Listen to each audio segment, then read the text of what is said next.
ကဲကျွန်တော်မိတ်ဆွေများကျွန်တော်မတွေ့တာလဲ line ပေါ်မှာကြာပြီဖြစ်ပါလိမ့်မယ်เนาะကျွန်တော်လည်းအလုပ်လေးတွေရှုပ်နေတာနဲ့အားတဲ့အချိန်လေးတွေကျွန်တော်တင်လဲတင်ပေးခြင်းပါတယ်အဲ့ဒါကြောင့်မို့ကျွန်တော်ကြရရာလေးတွေကိုကျွန်တော်ရေးပြီးတင်ပေးတယ်ပေါ့နော်ဒီလိုစကားသာကျွန်တော်ပြောပြီးမတင်တာအဲ့တော့ဒီတစ်ခေါက်မိတ်ဆွေတို့ကိုပြောပြမယ်ကြရရာနီးလန်းလေးကတော့ငွေကြေးလည်းမကုန်ကိုယ်တိုင်လည်းပြုတ်လို့လေးလေးနက်နက်ပြုတ်လို့ပြတကယ်စွမ်းပါတယ်နော်ကြရရာတခုမှစွမ်းခြင်းမစွမ်းခြင်းရတယ်မိမိယုံကြည်မှုနဲ့လည်းတတ်ဆိုင်တယ်ဗျပေါ့ပြက်ပြက်လုပ်ရင်ပေါ့ပြက်ပြက်ပဲဖြစ်ပါလိမ့်မယ်လေးလေးနက်နက်လုပ်ရင်လေးလေးနက်နက်ဖြစ်ပါလိမ့်မယ်အခုဒီတစ်ခါပြောပြပြီးမှာကအခုရက်ပိုင်းလေးနေကျွန်တော်အမေးများတဲ့ကိစ္စတွေအိမ်တော်ကြီးနဲ့ပတ်သက်ပြီးအစင်မပြေတာတွေအိမ်တော်ကြီးနဲ့ပတ်သက်ပြီးစိတ်တော့ကရောက်ရတာတွေနောက်တစ်ခုက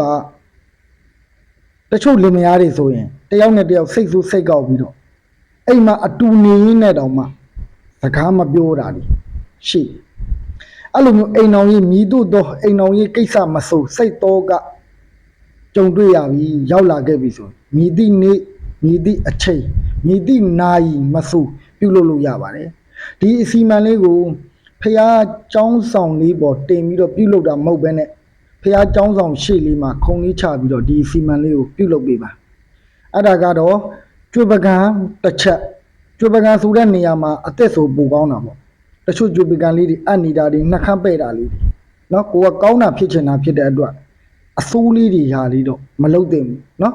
အဲ့တော့ကျွေးပကံကောင်းကောင်းလေးတစ်ချက်ထဲမှာဘယ်ဘူးပြုတ်မရဘူးเนาะတခါတည်းပြောလိုက်မယ်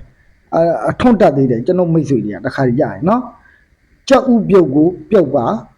ပြုတ်ပြီးတော့ကျွေးပကံထဲကို၎င်းကြက်ဥပြုတ်ကိုထည့်ပါထည့်ပြီးတော့ဖန်ကွက်အကြည့်အောင်တချို့ဖန်ကွက်တွေအပွင့်လေးတွေပါတယ်အဲ့လိုအပွင့်မပါဘူးဟိုဘက်ဒီဘက်ကြည့်လိုက်မြင်နေရမယ်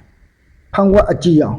အဲ့တော့ဖန်ကွက်ဆိုတဲ့အခါမှာအသေးလေးရတယ်အကြီးလေးရတယ်เนาะအဲ့ဖန်ကွက်လေးနဲ့အဲ့ဘဲဥလေးကိုအုပ်လိုက်အုပ်ပြီးပြီဆိုရင်ကျွေးပကံလေးကိုလက်နှစ်ဖက်ကကိုက်မယ်မိမိဖြစ်ချင်ရာလေးကိုဆူတောင်းမယ်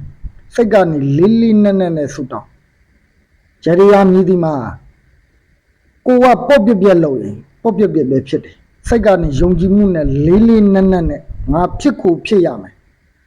ခမားတို့တွေတောင်ဗျာတခါတခါကြကိုယ့်ရဲ့ရီမန်းချက်တစ်ခုထားမယ်ဆိုကြပါစို့ငါချမ်းဝဲခြင်းနဲ့ငါကားဝဲခြင်းနဲ့ဆိုင်ငယ်ဝဲခြင်းနဲ့ငါဒီနှစ်ဖြစ်ကိုဖြစ်ရမယ်ဆိုခမားတို့တောင်စူးစမ်းသေးတာပဲစူးစမ်းတဲ့စိတ်အဲ့စိတ်ဆိုတဲ့အရာကြီးတားကြီးလဲစမ်းကြတယ်တားကြီးလဲနှက်ဆိုင်တယ်အဲ့တော့ဒီရတရားငါရှင်ဖြစ်ကိုဖြစ်ရပါမယ်ဆိုတဲ့စိတ်နဲ့ခမားတို့ချီမကြောက်ဘူးခမားတို့ဖြစ်နေတဲ့လက်ရှိအိမ်အောင်ရေးတောကနေအမြန်ဆုံးပြည်လေသွားပါမယ်လို့ကျွန်တော်ရဲရဲကြီးအာမခံရတယ်ပေါ့ပြပြတော့မလုံးနဲ့နော်